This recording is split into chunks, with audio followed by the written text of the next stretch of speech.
그리고 가장 중요한 거는 자신의 신체적인 여성성을 판매하려는 여자에게는 그걸 구매하려는 남자밖에 안 꼬인다는 거죠. 클라크와 해필드라는 학자가 1989년도에 한 실험이 하나 있습니다. 이쁜 여자가 남자한테 오늘 나랑 같이 잘래 했을 경우 70%의 남성이 동의를 했습니다. 근데 매력적인 남성이 술집에 있는 모든 여성에게 나랑 오늘 잘래라고 대시를 했을 때 몇 퍼센트가 동의했는지 아세요?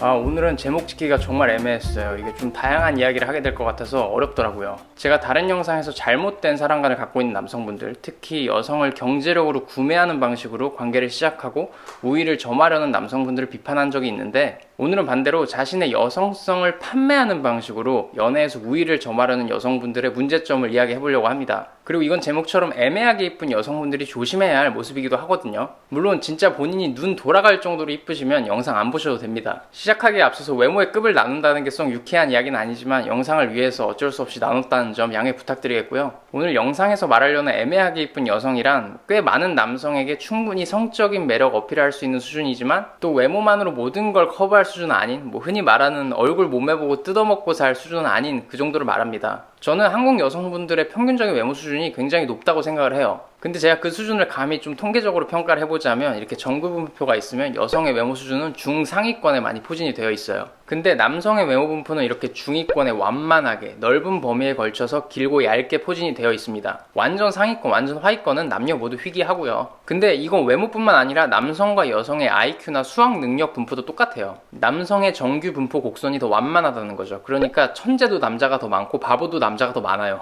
외모에 대한 건 제 뇌피셜이지만 IQ나 수학 능력에 관한 거는 사실입니다. 여튼 외모로 돌아와서 이런 현상의 이유가 뭐냐면, 본판은 사실 비슷한데 당연히 비슷하지, 같은 뿌리인데 뭐가 그렇게 다르겠어요. 여자분들이 확실히 더 센스있게 잘 꾸미고 어렸을 때부터 관리를 더 잘하긴 해요. 좀 나쁘게 말하면 서로 비슷하게 잘 따라해서 꾸밉니다. 제가 되게 놀랐던 게, 저 10년 전에 대학교 1학년 때만 해도 이쁜 여자들이 되게 희귀했거든요. 근데 제가 한 3, 4학년 때쯤부터 이쁜 사람들이 정말 많아졌어요. 그때 뭔 일이 있었나 봐. 아마 그때부터 뷰티에 대한 대중적인 수준이 좀 올라가지 않았나 싶은데, 어쨌든 제가 드리고 싶은 말은 아까 말한 애매하게 이쁜 여성분들이 꽤 많다는 거예요. 근데 제가 왜 이 이야기를 했냐, 제 구독자분 중 한 명이 이런 댓글을 남겨주셨어요. 기념일이나 생일에 비싼 명품 선물을 요구하는 여성에 대해 어떻게 생각하냐고 물어보시더라고요. 그리고 어떤 연애 유튜버가 그러는데, 내가 그럴 만한 가치가 있는 여성이라면 비싼 선물이라도 당당하게 요구하는 게 남자가 보기에도 더 매력적이어 보이고 남성이 무의식적으로도 그런 여성의 가치를 더 높게 산다고 하던데 어떻게 생각하냐고 이렇게 물어봐 주셨어요. 자, 어떤 연애 유튜버인지는 모르겠지만 저는 저 이야기에 동의하지 않습니다. 물론 만약에 저 이야기가 남자가 스스로 자처해서 비싼 선물 해줬을 때 부담스러워하지 말고 마음 편하게 받아라 이런 이야기라면 맞는 말이에요.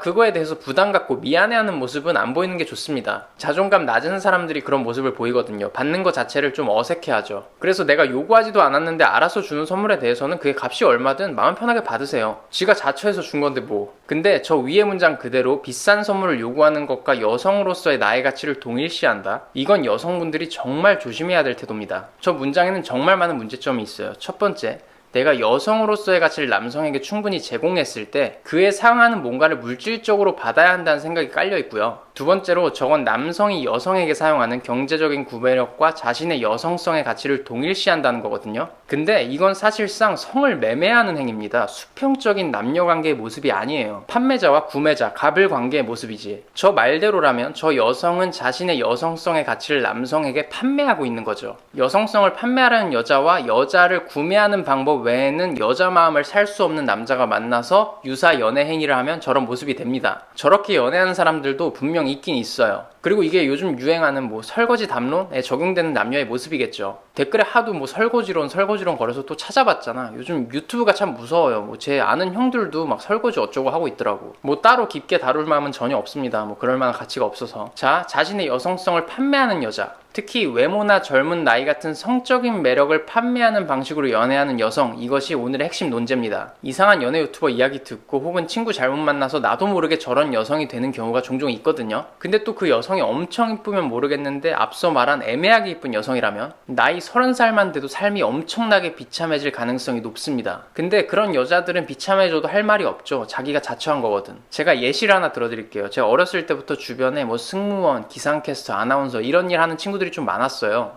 이 직업군을 비하하려는 의도는 전혀 아닙니다. 다만 직업의 특성상 아까 말한 애매하게 이쁜 여성들이 좀 많은 직업군이고, 또 어릴 때 남자들이 한 번쯤은 환상을 가질 만한 직업군이기 때문에 예로 들기 좋아서 그래요. 어릴 때 스스로를 과대평가하기 가장 좋은 조건이거든. 여튼 이 친구들 중에 지금 이쁘게 연애하고 있거나 결혼해서 잘 살고 있는 친구들도 많은데, 좀 안 좋게 흘러간 애들이 있어요. 근데 이런 애들이 보통 어떤 테크트리를 타냐? 20대 초중반 어릴 때 당연히 남자들한테 인기가 되게 많습니다. 어리고 이쁘고. 저런 직업을 가진 여성에 대해 환상이 있어서 한 번쯤은 만나보고 싶어하는 남자들도 많고요. 운 좋으면 상위 0.01% 이상의 우월한 남성을 만날 기회도 생겨요. 근데 20대에는 다양한 스타일의 연애를 경험해보는 게 무조건 좋거든요. 내가 퍼주는 연애도 해보고 내가 받는 연애도 해보고요. 외모 같은 성적인 매력 말고 다른 매력으로 남자의 마음을 사는 방법도 배워보고요. 근데 저 친구들이 어릴 때 주가가 너무 높은 나머지 그런 다양한 경험을 못 해보고 자신의 분수에 넘치는 받는 연애만 경험하게 되면서 문제가 생기기 시작합니다. 근데 외적인 매력, 성적인 매력을 너무 높게 평가하게 되는 거죠. 그런 식으로 연애관이 잡히면서 스스로 의도적으로 혹은 본의 아니게 성적인 매력만을 내세워서 남자를 만나게 돼요. 다른 역량을 개발하는 노력에는 소홀해지고 성적인 매력을 높이는 데만 집중하게 되죠. 결국 자신의 젊은 나이와 이쁜 외모를 판매하는 모습이 되는 겁니다. 근데 뭐 저것도 능력되면 나쁜 거라고 생각은 안 해요. 비싼 값에 팔아서 편하게 살면 좋지. 뭐 마냥 편할지 모르겠지만, 여튼 그렇게 해서 어릴 때 비싼 값에 잘 팔았으면 그나마 성공적인데, 그 시기를 놓쳐버리면 인생이 좀 슬퍼지기 시작하죠. 30살이 가까워지면서 그 가치가 떨어지는 걸 본인이 체감하게 되거든요. 다가오는 남자의 수준이 점점 낮아집니다. 근데 저런 친구들이 또 불만이 되게 많더라고. 그 현상 자체를 인정 못한 애들도 많고. 이건 제가 소개팅 300번 이상 해주면서 한 경험이기도 한데, 저런 친구들 중 몇 명은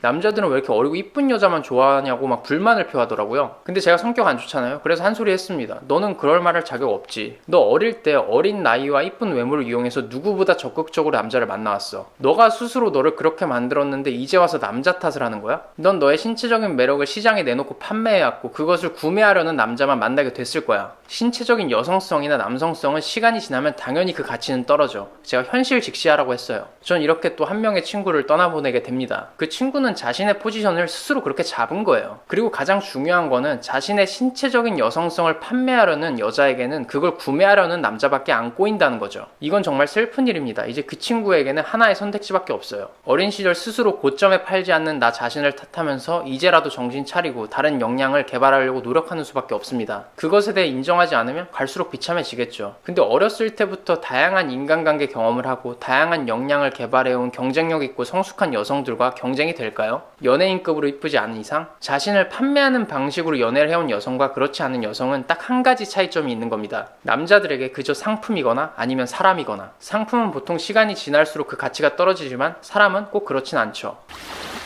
그러니까 제가 오늘 드리고 싶은 말은, 외모적으로 경쟁력이 있는 여성분들은 남자한테 인기가 가장 많은 그런 시기가 분명 있어요. 근데 그때 그것에 대한 가치를 스스로 너무 높게 평가하고 그걸 이용해서 나도 모르게 물질적인 뭔가를 바라고 있고요. 근데 여성성을 시장 경제에 내놓고 판매하고 있는 게 아닌가라는 생각을 한번 해보라는 거예요. 물론 아닌 분들이 훨씬 더 많을 거라는 거 알고 있습니다. 그래도 이 주제에 대해서 한번 생각을 해보시고, 본인이 정말 평생 남자 등골 빼먹으면서 살 정도의 미모, 성적인 매력의 소유자가 아니라면 어릴 때 이런 연애 경험을 한번 해보세요. 초반에는 나한테 좀 다소 미적지근한 남자를 만나서 외모 같은 성적이고 강렬한 매력 말고 다른 방식으로 남자가 나한테 점점 빠져들게 하는 경험을 한번 해보시면 좋습니다. 이 경험은 정말 도움이 될 거예요. 남자들은 이걸 대부분 자연스럽게 배워요. 뭐 차은우급 아닌 이상 어릴 때는 다양한 노력을 할 수밖에 없거든. 생물학적으로 가장 가치 없는 생명체가 바로 어린 수컷이에요. 근데 여자분들은 정말 어느 정도 수준 이상으로 예쁘면 저런 능동적인 경험을 못 해보고 20대를 보내버릴 수도 있습니다. 제가 항상 말했잖아요. 외모로 먹고 살 수 있는 정도의 수준이 아니라면 외모라는 거는 내가 다른 경쟁력이 있을 때 그때 빛을 발하는 거라고. 저렇게 돼야 정말 괜찮은 남자 만날 확률이 올라갑니다. 여성성을 판매하려는 여성은요, 여성을 구매하려는 남자밖에 못 만나요. 자신을 시장의 매물로 내놨으면서 로맨스까지 바라시면 안 되죠. 냉정한 시장 경제의 법칙에 따라야지. 다 스스로 자처하는 겁니다. 본인의 가치는요, 뭘 받아서 높이는 게 아니라 스스로 높이는 거예요. 남자가 명품 선물 갖다 바친다고 가치 있는 여성이 되는 게 아니라는 겁니다. 저런 식으로 자신의 여성성을 판매하시면 그냥 값비싼 상품이 될 뿐이에요.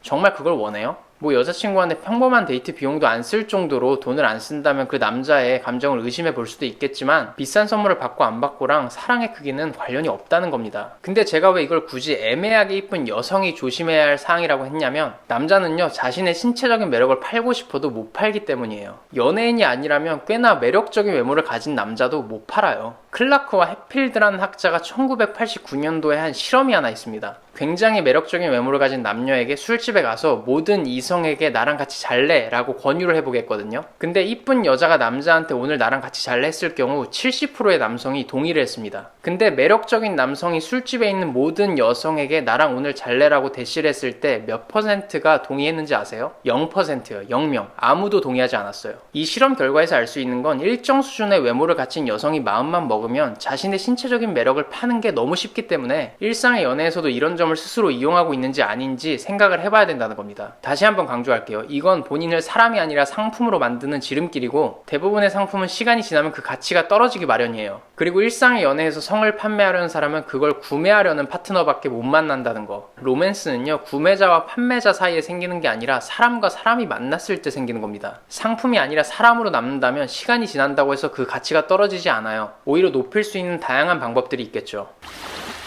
진짜 자신의 가치를 높이는 방법에 대해 이야기를 하고 싶어서 SNS에 대한 이야기를 하고 영상을 마치려고 합니다. 특히 인스타그램, 이건 뭐 여성분들, 남성분들 모두에게 적용이 되는데 아무래도 인스타그램은 확실히 여자분들이 더 많이 하는 것 같긴 해요. 뭐 인스타그램으로 자신을 브랜딩해서 비즈니스 하시는 분들은 괜찮은데 그게 아니라 뭐 되게 이쁘고 잘생겨서 뭐 팔로우 수도 많고 좋아요 많이 받는 사람들 보면서 부러워하시는 분들 혹시 있으신가요? 그리고 그게 부러워서 자신도 따라해보려고 노력하시는 분들도 혹시 있으세요? 혹시 있으시다면 좋아요, 팔로워 수와 자신의 실제 가치를 동일시하지 말라는 말씀을 드리고 싶어요. 그걸 혼동하는 사람들이 꽤 많은 것 같습니다. 뭐 진짜 셀럽이거나 비즈니스 목적으로 운영하시는 분들이 아니라면 저거 정말 조심해야 됩니다. 솔직히 말해서 여자분들은 조금만 이쁘장해도 마음 먹고 운영하면 팔로우 1만은 그냥 찍어요. 인스타그램 팔로우 늘리는 방법도 있잖아. 좋아요 2,000개 맨날 찍을 수 있습니다. 근데 인스타에서 좋아요 2,000개 받는다고 현실에서도 좋아요 2,000개 받는 사람은 아니라는 거예요. 비유하자면 인스타그램은 그냥 게임이에요. 유튜브도 마찬가지고요. 팔로우 많고 좋아요 많이 받는 사람은 인스타그램이라는 게임 안에서 유능한 플레이어일 뿐인 거고 캐릭터에 자신의 자아가 조금은 투영되긴 하겠지만 그건 가상이에요. 가상. 가짜입니다. 자신이 다 편집하고 재단한 사진들을 모아두고 그 왜곡된 모습의 가치를 사람들이 평가하는 곳이라는 거예요. 제가 좋아하는 건축학 교수 유현준 교수님이 하신 말씀이 하나 있어요. 뭐 셜록 현준이라고 유튜브 운영도 하시는데 온라인은 가난한 자들의 공간, 오프라인은 부자들의 공간이고 앞으로 그 양극화가 더 심해질 거라는 겁니다. 근데 저는 이게 경제력뿐만이 아니라 사랑도 똑같다고 봐요. 온라인 속의 사랑을 갈구하는 사람은 현실 속의 사랑에서 가난함을 느끼는 사람일 가능성이 높고요. 현실 속에서 충분한 사랑을 느끼는 사람은 온라인에서 사랑을 갈구하지 않아요. 몸도 마음도 사랑도 경제력도 부자가 될 수 있다면 뭐든지 오프라인에서 직접 부딪히고 경험하세요. 그게 진짜입니다. 오늘의 영상을 요약하자면 첫 번째, 자신을 물건처럼 시장에 내놓지 말고 남성의 구매력으로 자신의 가치를 산정하지 말 것. 두 번째, 온라인 속의 공허한 관심을 자신의 가치 측정에 투영하지 말라는 겁니다. 이런 것들은 오래가지 않으며 허망하죠. 상품은요 아무리 비싸도 그냥 상품일 뿐입니다. 결혼정보회사에 내 프로필을 등록하지 않는 이상 뭐 사람의 가치, 연애 파트너, 배우자로서의 가치는 그렇게 산정되는 게 아니에요. 현실 속의 정상적인 남성들은 절대 그런 식으로 여성의 가치를 판단하지 않습니다. 여성을 돈으로 구매하지 않으면 답 없는 남자들이나 그렇게 하는 거지. 현실 속에서 스스로 움직이며 본인의 가치를 직접 높이는 일을 하시기 바랍니다. 답은 언제나 힘들고 어려운 길 속에 있어요. 오늘 준비한 내용은 여기까지입니다. 오늘도 제 채널의 일부가 되어주셔서 감사합니다. 주말 즐겁게 보내세요. 안녕.